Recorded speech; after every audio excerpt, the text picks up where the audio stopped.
It's Shane Conto, your Wasteland reviewer, and welcome to the Streaming Wasteland here on the SPM Crew Podcasting Network. And this is my weekly show where I pick three streaming services and pick one previously released film off of each of them. And hopefully by the end of this episode, as this releases on a Friday, you have a nice weekend full of movies to go check out.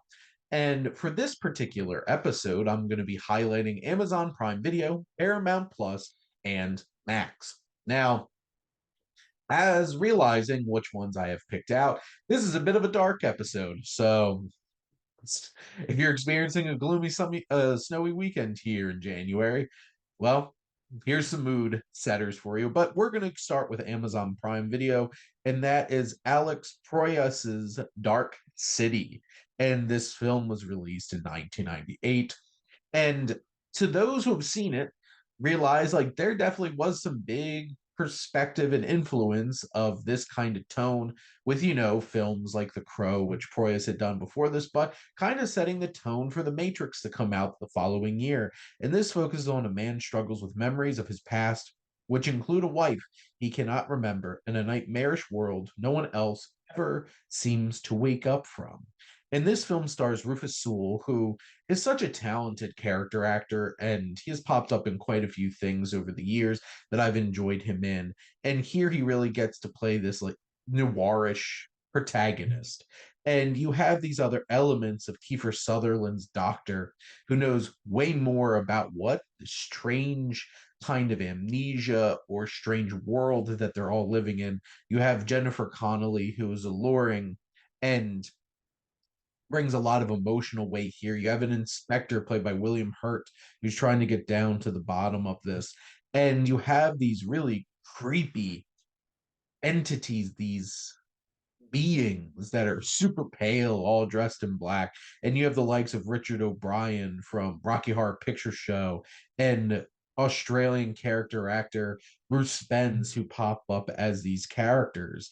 And this film has so much mystery to it, and I'm going to try to avoid really spoiling anything because if you don't know anything about this film, it has this dark, eerie, dread filled, noirish feel to this strange city that Rufus Sewell's character John Murdoch lives in and inhabits. But there's so much more to this. There's incredible, eerie, like German expressionist influenced imagery as well. And such a strange mystery of who these like ghoulish characters are. What's really going on? Why do people not remember certain things? There's strong performances. The imagery really works. The mystery and the twists and turns along the way will really blow your mind in terms of what is really going on here, what it says about humanity and these strange beings all with their pale white skin, bald heads, and black leather outfits. And just from like an experiential standpoint, the tone, the atmosphere, and the visuals are something very compelling and offers something very unnerving that will put you on edge from start to finish. It is quite the cinematic experience, and why I'm recommending it here on Amazon Prime Video. Now, heading over to Paramount Plus for more of a classic film, and that is, Francis Ford Coppola, one of the greatest filmmakers of all time, obviously recently released Megalopolis, his returned foray into cinema. But obviously, he's known for Godfather films, Godfather and The Godfather Part 2 back in the 70s, but there was a particular film sandwiched in between them. And that film was The Conversation. And this is an eerie conspiracy and paranoid filled thriller that focuses on surveillance and the ever watching eye, the ever listening microphone of the powerful beings around us that have that power to be able to always know what's going on. And this film focuses on this very intense and temperamental man, Harry Call, played by Gene Hackman, in an incredible, very different kind of performance for Hackman, who generally is very strong, very intense, very powerful, bombastic, even. Here, he is reserved. The intensity is still there. You feel that intensity underneath the surface, but this mustachioed Gene Hackman, wearing his glasses, ever listening, ever watching, is a compelling character who is pushed to the limits in terms of his ethics and what his work as a surveillance man will be used for, as he fears that a couple he's spying on are going to be murdered. And this film spirals into paranoia, conspiracy, and it has a great supporting cast as well. From, John Cazale, who unfortunately died young because of cancer. Well, starred in 5 out of 5 Best Picture nominated films, as he was Fredo in The Godfather. He was also in Dog Day Afternoon and also The Deer Hunter. And here he gives a good performance. Alan Garfield, Cindy Williams, you even have a young Harrison Ford and Terry Garr popping up here. This is a fascinating film with all kinds of technical prowess, with its audio and sound design, with its visuals, its camera work, and how it creates this paranoia. And from start to finish, Call is such a fascinating character to follow. And Coppola creates such an engaging and layered cinematic experience that is so satisfying and so compelling.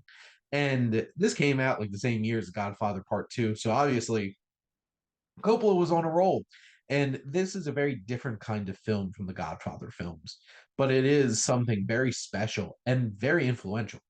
There's definitely films like Blowout from De Palma that lends a lot to a film like this. This is heightened paranoia, maybe the most paranoid film you're going to find this side of the thing. And the conversation is certainly one worth checking out. Now, let's head over to Max. And I decided to pick this particular film out of respect to now the late, great David Lynch, who passed away a few days before me recording this. And he was one of the most daring, ambitious, and unique storytellers and voices in cinema. And, you know, it's taken me a while to come around to some of his work, still haven't to Eraserhead. But films like Mulholland Drive, I think it took like 3 times for me to watch to really dig in, watching show like Twin Peaks with my wife. But the film I'm going to recommend here from Max is Blue Velvet. And this film really captures something that was deeply ingrained in Lynch, and that was the darkness underneath the normal. And we have this, idyllic suburban kind of experience. And Kyle MacLachlan as Jeffrey Beaumont is a young man who seems to, you know, have a good, normal life ahead of him. Except when he unexpectedly finds a severed human ear, it tears into his idyllic kind of reality and pulls him into a dark, unnerving, and lustful kind of experience. And that's what Lynch did so well, was layer something primeval, very animalistic and dark about humanity into it. And you have Lord Dern as Sandy, this young woman who really represents the idyllic nature of this suburban life that Jeffrey has. And I love MacLachlan and Dern's dynamic, but it's the two characters that really draw you in to this darkness, and that is Isabella Rossellini's Dorothy Valens, who is this alluring, powerful, and pretty, well, pretty, very attractive, but also someone who's so vulnerable and damaged and is living a life that she's kind of being forced into, as this film has some dark twists and turns about character motivations. But the real entity, if you will, that really captures the spirit of Blue Velvet is Dennis Hopper's Frank Booth, this like nitrous addicted, sex addicted nerve. He's not even like a human being. He is a compulsory feeling that all humans have, like this deep dark urges that we bury underneath the surface, and he is that feeling on the surface, and he is just pure lust, pure just dark energy. And Dennis Hopper's terrifying in this film, and there's these great musical moments with music from Roy Orbison that really fits that idyllic suburban kind of feel, but is also haunting because Roy Orbison made music like that. And the visuals are striking, just the colors, the how it's all shot. And this is such a strange, unnerving kind of cinematic experience. This mystery, this alluring erotic thriller that Lynch just, handled all of his creative energy to deliver something so unique. And for 1986, this tore right into that idyllic 80s milieu of film and culture, and just ripped out the darkness and put it right in front of our faces. And unfortunately, we won't ever have another project like this from David Lynch. Rest in peace. But we still have Blue Velvet and Mulholland Drive and films like that that really know how to push the limits of what cinema can do. But that's a wrap on this episode of the Streaming Wasteland. So let's give us a little bit of a summation here. So over on Amazon Prime Video, we have 1998's Dark City. Over on Paramount Plus, 1974's The Conversation. And over on Max, we have 1986's Blue Velvet.